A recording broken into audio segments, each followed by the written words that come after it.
You raise a kid, watch him grow up one scraped knee and cereal bowl at a time, and somewhere in your mind you think, I've got time. Time to teach him how to drive. Time to have the big talks. Time to fix the things you haven't said right yet. But time isn't something you can hold. It slips. And on the morning of my son's 16th birthday, it vanished. That was the day Josh ran away. I found the note on his desk, folded once, clean and sharp like it had been written days before. The paper was still warm from the morning sun pouring in through his bedroom window. His bed was made. Phone left on the nightstand. No suitcase missing. Just gone. The note said, I know now. I'm not your son. You're not my real dad.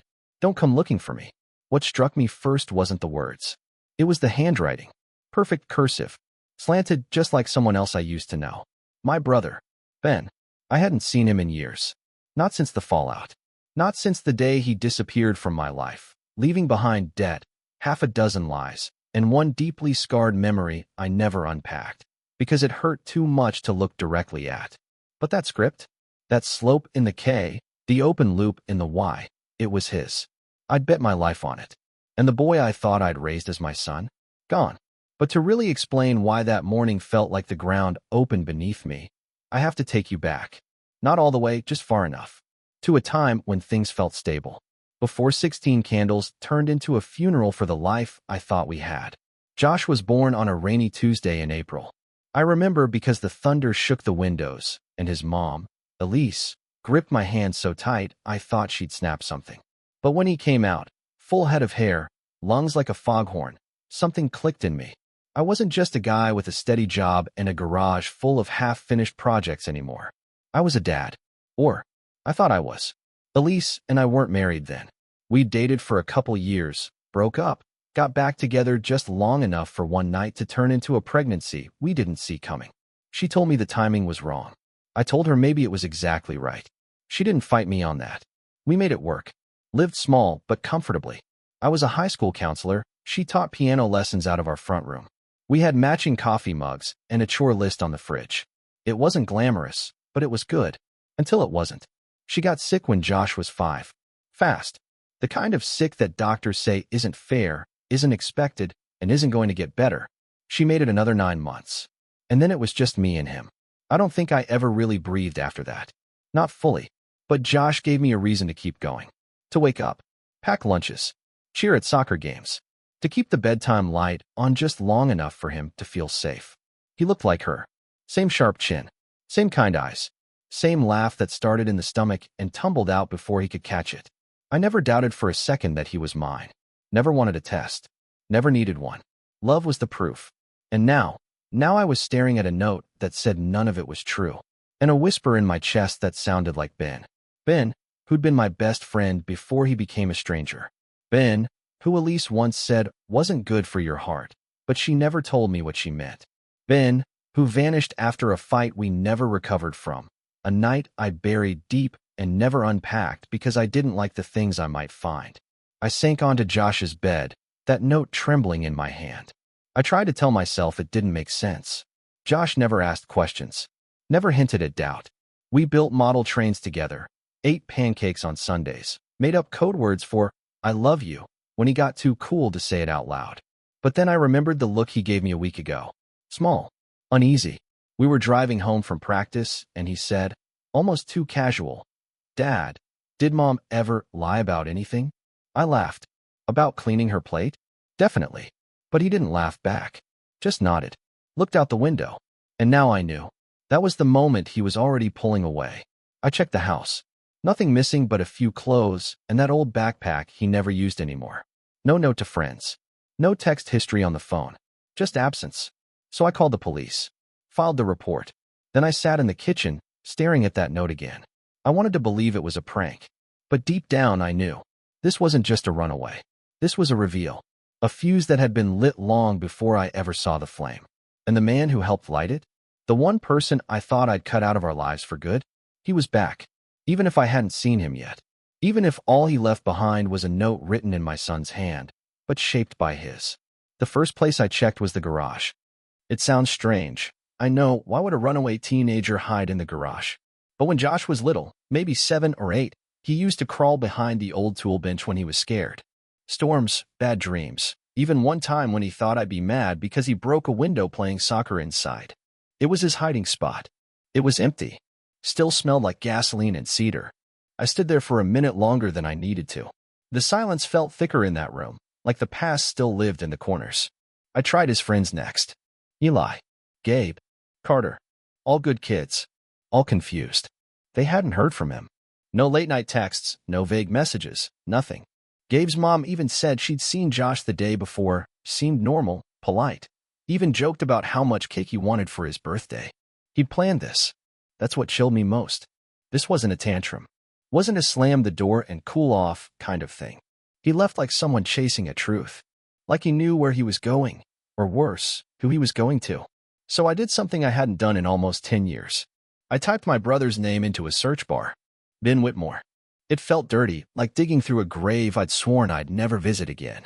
But part of me hoped I'd get nothing. Maybe a death notice. Maybe proof he'd moved to the other side of the world. But that would have been too easy. His name came up fast. Not in mugshots, like I half expected, but in real estate listings. Benjamin Whitmore, independent property consultant. Trust. Value. Experience. There was a photo. Slick hair, pressed shirt, fake grin. He looked like he belonged in a catalog for families that never fought. Same smug eyes. Same dimples I used to get blamed for back when we were kids. I stared at that photo for a long time, thinking how strange it was to see a ghost smiling like he'd never haunted anyone. He was local. 3 towns over. I didn't want to believe it. But it tracked. Close enough for visits. Far enough to be hidden. And then it clicked. 3 months ago, Josh started volunteering at the rec center. He'd been vague about it.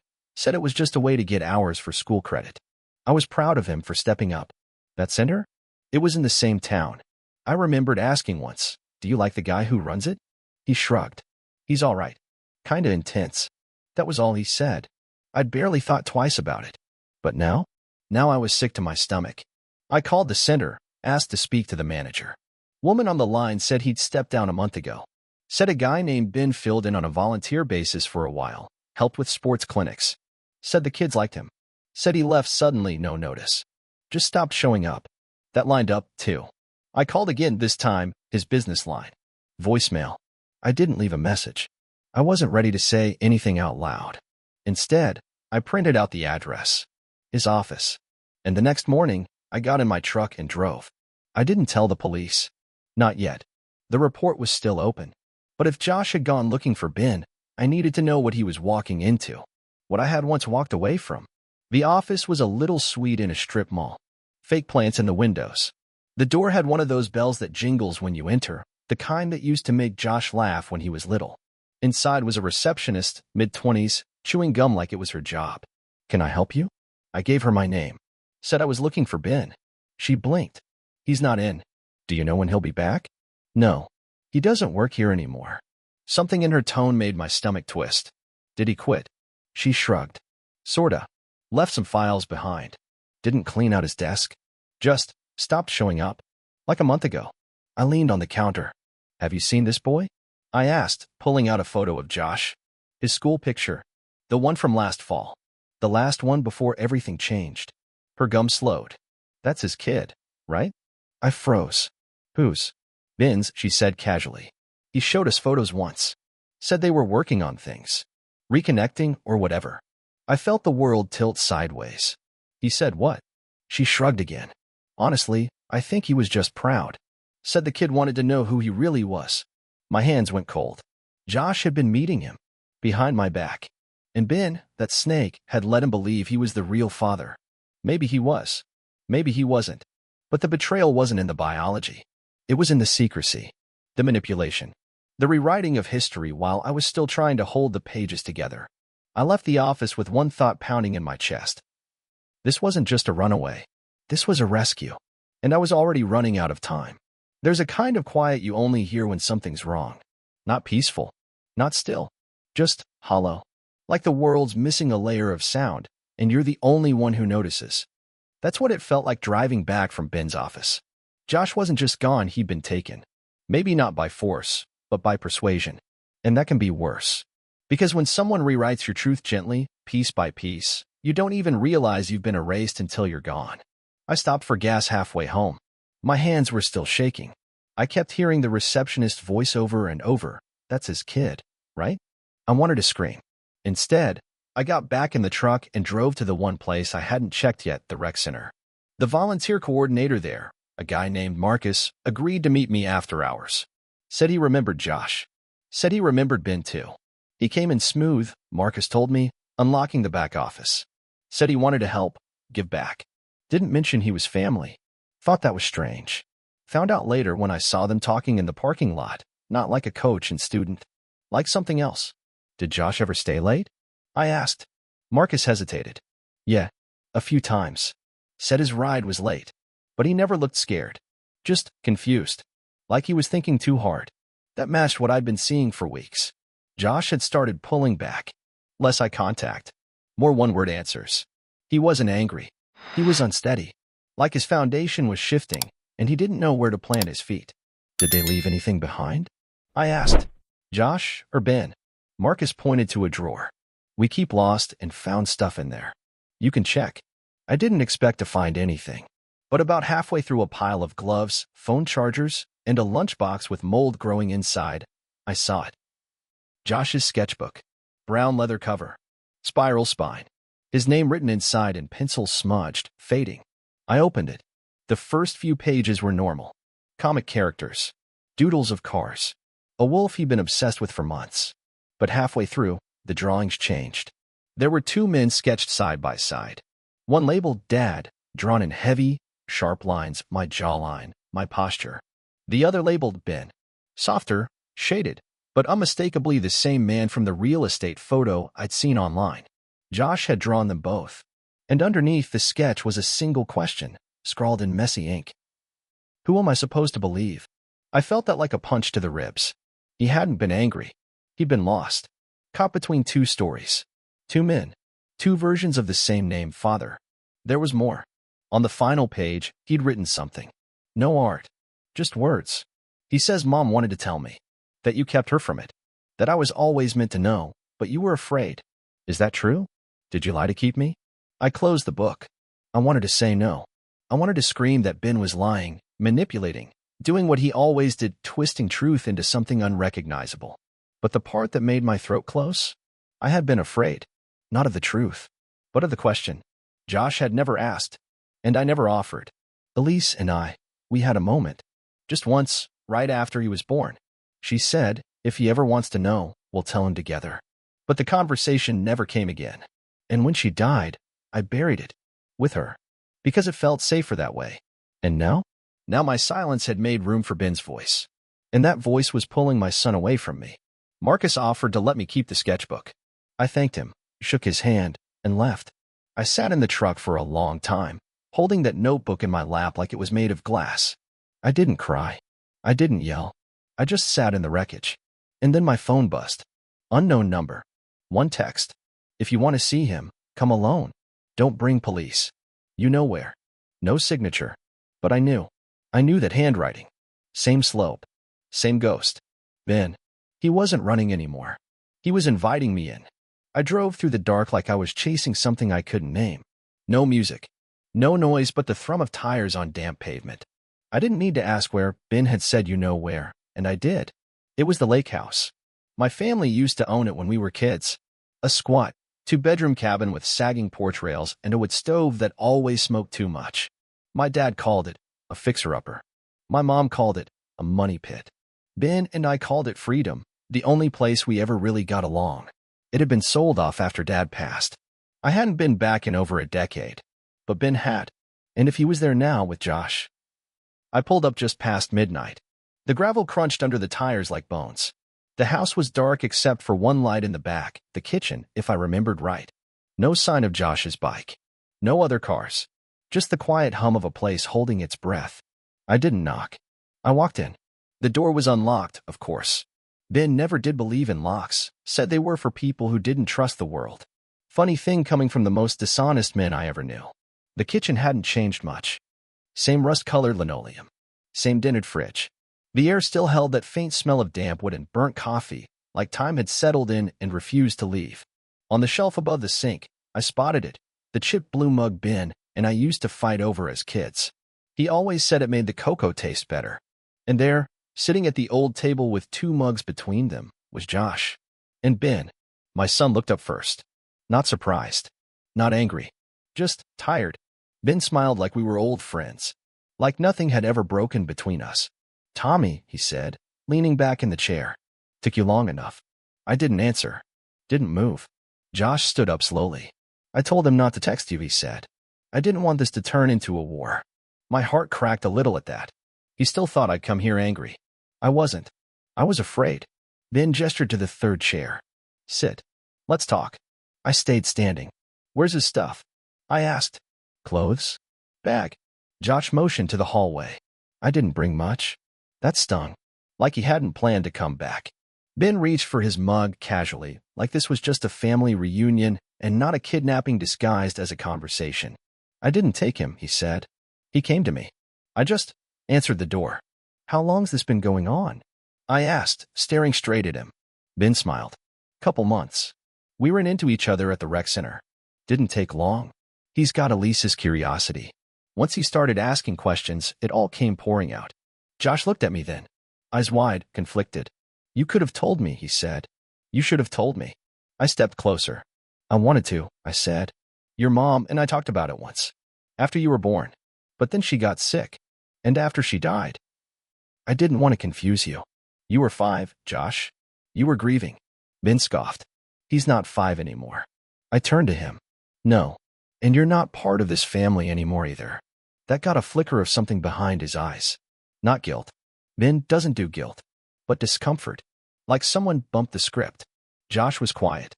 He picked at the corner of the table, just like he used to do during tough conversations. I could tell he wasn't sure who to believe, the man who raised him, or the man who shared his blood. So I said what I came to say. "Josh, if you want to stay here, I won't stop you. But I need you to hear this first. I didn't lie to hurt you. I didn't hide the truth to keep you from something good. I did it because I thought I was protecting you. Maybe that was wrong. But everything I've ever done, every late-night fever, every school project, every bedtime story you were too old for, that was me loving you. Not pretending." He didn't look up. So I pulled out the sketchbook.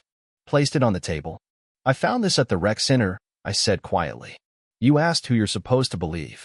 Ben shifted in his seat. The smile was slipping. Josh opened the book.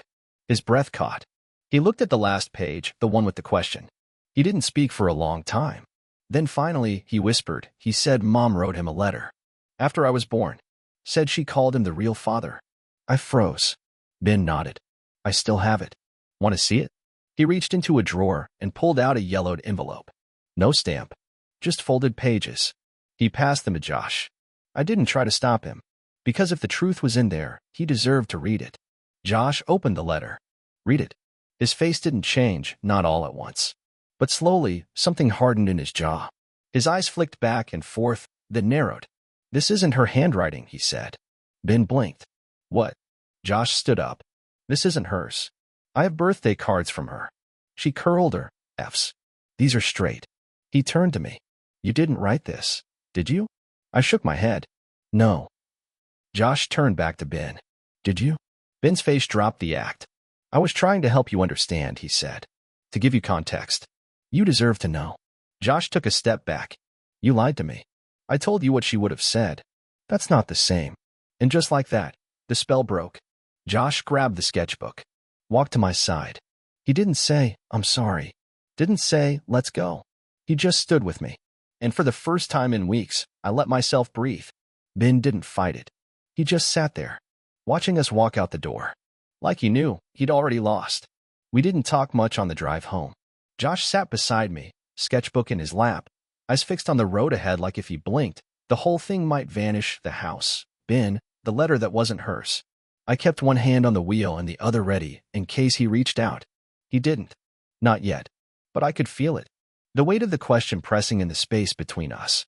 We got home close to 2 a.m. The porch light still flickered, something I kept meaning to fix. Josh stepped inside slowly, like he wasn't sure if this place still wanted him. Like he needed permission to belong again. "You're home," I said, quietly. He nodded. We didn't do a movie moment. No dramatic hug, no tears. Just him kicking off his shoes like he used to, dropping the sketchbook on the coffee table, and heading up the stairs to his room. But halfway up, he stopped. Turned. and asked it, "Is he my real dad?" For words. Soft. Honest. Heavy. I sat down on the bottom step, motioned for him to do the same. He did. I didn't try to buy time with a sigh or a speech. I just told him the truth. "I don't know." He blinked. "You never tested?" I shook my head. "Your mom and I weren't together when she got pregnant. We'd been broken up for a while, but we got back together after. She told me there was a chance that it could have been Ben. But she also said she didn't want to know. Said she chose me." He looked away. That's when I said the part that mattered most. "And I chose you." I let that sit. Because it wasn't just a line. It was a vow. He didn't respond right away. Just stared at the banister, running his fingers along the grain in the wood, the same way he did when he was little and couldn't find the words. After a long minute, he asked, "Would you do a test now?" I hesitated. Not because I didn't want to know, but because I wasn't sure he needed to. "You want that answer?" I asked gently. He nodded. "Then yes," I said. "Whatever you need." He stood back up, nodded once more, and went to bed. I sat there on the steps for a while, just me and the ticking clock on the wall. It felt like time was daring me to breathe again. The next morning, I called a clinic. Quiet. Discreet. They scheduled us for later that week. Josh didn't say much about it. Just asked what it involved, how long it took. His voice was steady, but his hands kept fidgeting, spinning a pencil, tugging at his sleeve. I knew that look. He wasn't scared of needles. He was scared of what came after. And me? I was scared too. Because what if the test said Ben was the biological father? What if Josh decided that meant something about who he was? What if all those years, the scraped knees, the science fairs, the heartbreaks got reduced to a footnote because of DNA? But I also knew I had to let go. Let him ask the question. Let him find the truth. Because love, real love, doesn't demand to be chosen. It just stays, even when the ground shifts. The day of the test, we didn't speak much in the waiting room. Just filled out forms. Nodded. Waited. A nurse called us in, took the samples. 20 minutes, start to finish. On the way home, Josh finally broke the silence. "If it's Ben, what changes?" I pulled the truck over. Looked him dead in the eye. "Nothing," I said. "Not to me. You're my son. That's not negotiable." He looked at me for a long time. Then nodded once, just barely. 3 days later, the results came in. I opened the envelope alone. My hand shook. I read the sentence once. Then again. And then I sat down in the kitchen, the same place I'd found his note weeks before, and let the answer settle. Probability of paternity, 99.998%. Me. It was me. I was his biological father. Josh came downstairs a few minutes later. I handed him the envelope. He read it. Twice. Then he sat down, that sketchbook still on the table between us. He didn't say much. Just this. "So, it's both." I blinked. "What do you mean?" He shrugged, voice soft. "You were always my dad. And now you're my father too." Then he added something I'll never forget. But even if it had said something else, I think I still would have stayed. Exactly 1 year later, I stood in the kitchen with a bowl of pancake batter, listening for footsteps on the stairs. The house was quiet, but not the kind of quiet that makes you worry. The kind that feels full, like the stillness after a song ends, but the melody's still humming in your chest. Josh's 17th birthday, and he was home. The truth was out. The dust had settled. The scars? Still there. But they didn't sting like they used to. Not every day. We never heard from Ben again. Not really. A voicemail showed up a few weeks after the test. His voice, slower than I remembered. Said he hoped Josh was doing okay. Said he meant well. That he was sorry, not for what he said, but for how he said it. We didn't call back. Josh deleted the message. He didn't even flinch. That was the moment I knew he'd chosen. Not because of the test, but in spite of it. He chose me. He chose us. This year's birthday wasn't wrapped in secrets. No notes on the pillow. No cold beds or skipped candles. Just pancakes. Like always. And a small wrapped box by his plate. He came down around 9, hair still wild from sleep, wearing the old hoodie he claimed was too small but refused to throw out. He grinned when he saw the stack of pancakes. "No candles this time?" he asked, smirking. "They're in the drawer. You want to blow wax off your breakfast? Be my guest." He laughed. Sat down. Started eating like he hadn't eaten in days. Teenage metabolism is a force of nature. He opened the box slowly, careful like he always was. Inside was a photo frame. Wooden, a little scuffed around the edges. But the picture inside? It was new. A photo of the two of us. From the weekend after the test. We'd gone hiking. No filters, no fancy lighting. Just a shot of him mid-laugh, and me with my arm around his shoulder, both of us squinting into the sun like it might actually answer something. Josh stared at it for a moment, then nodded. "This is a good one," he said. I thought so. He didn't say thank you. He didn't need to. Later that night, after the guests had gone, just a few friends, a cake that leaned slightly to the left, and a fire pit out back, Josh and I sat outside, passing a blanket back and forth and watching the embers crackle. "Can I ask you something?" he said. "Always. Do you ever wish we didn't find out? About the test? About Ben? Any of it?" I thought about that. The pain. The questions. The months of silence and distance. The way it felt to lose him, even briefly, and not know if I'd ever get him back. But I also thought about the honesty we found after. The way he stopped flinching at hard questions. The way we talked more now, not just about school or chores, but life. Who he was. Who he wanted to be. "I don't wish it didn't happen," I said. "I just wish I'd handled some things differently. I wish I'd trusted you with the truth earlier. You deserve that." He nodded, then said, "But we're good now, right?" I looked over at him. His face was still young, but his eyes had changed. He'd been through something. We both had. And somehow, we'd come through it more than we were before. "We're good," I said. And I meant it. He leaned back, hands behind his head. "I still don't like cursive," he muttered. I laughed. "Good. You get that from me." And in the soft, smoky silence of that night, I thought about how family isn't about shared handwriting or DNA strands. It's about the person who shows up, who stays, who chooses you. Again and again and again. Josh did. And so did I. So now? Now we just live. Not like nothing ever happened, but like we survived what did. And that's the kind of love I'd bet everything on. Even when the handwriting looks like someone else's. Even when the truth shows up late. Because in the end, he's my son. And I'm his dad. No matter what the note said. No matter who wrote it.